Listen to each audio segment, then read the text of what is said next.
എങ്ങനെയുള്ള പ്ലോട്ട് തിരഞ്ഞെടുക്കണമെന്നുള്ളത് നമ്മൾ കഴിഞ്ഞ വീഡിയോയിൽ കണ്ടതാണ്. ഇനി ഏതു തരം കൺസ്ട്രക്ഷൻ ആണ് നമ്മൾ തിരഞ്ഞെടുക്കേണ്ടത്? ലോകത്ത് ധാരാളം തരത്തിലുള്ള ബിൽഡിംഗ് കൺസ്ട്രക്ഷൻ മെത്തേഡ് ഇപ്പോൾ നിലവിലുണ്ട്. നമ്മൾ പ്രധാനമായും ചർച്ച ചെയ്യാൻ പോകുന്നത് ലോഡ് ബെയറിംഗ് കൺസ്ട്രക്ഷനെ കുറിച്ചും ഫ്രെയിംഡ് സ്ട്രക്ചേഴ്സിനെ കുറിച്ചുമാണ്.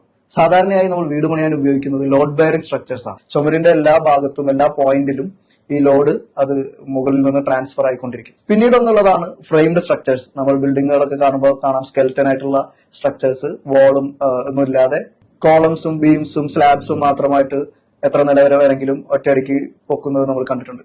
അപ്പൊ നമ്മളൊരു വീട് പണിയുന്നതിനാണെങ്കിൽ ഏതു തരത്തിലുള്ള കൺസ്ട്രക്ഷൻ ആണ് തിരഞ്ഞെടുക്കേണ്ടത്? സാധാരണയായി ഒരു വീട് 2 നില അല്ലെങ്കിൽ 3 നില വരെയൊക്കെയാണ് പോകുന്നതെന്നുണ്ടെങ്കിൽ നമുക്ക് സുഗമമായി ലോഡ് ബെയറിംഗ് സ്ട്രക്ചറിൽ തന്നെ ചെയ്യാൻ പറ്റും. 3 നിലയേക്കാൾ കൂടുതൽ ലോഡ് ബെയറിംഗ് സ്ട്രക്ചറിൽ ചെയ്താൽ എന്താണ് കുഴപ്പമെന്ന് വെച്ച് കഴിഞ്ഞാൽ അത് എർത്ത് ക്വേക്ക് വരുമ്പോൾ, ഈ ഭൂമികുലുക്കം വരുമ്പോൾ അത് കൊളാപ്സ് ചെയ്യാനുള്ള സാധ്യതകൾ വളരെ കൂടുതലാണ്.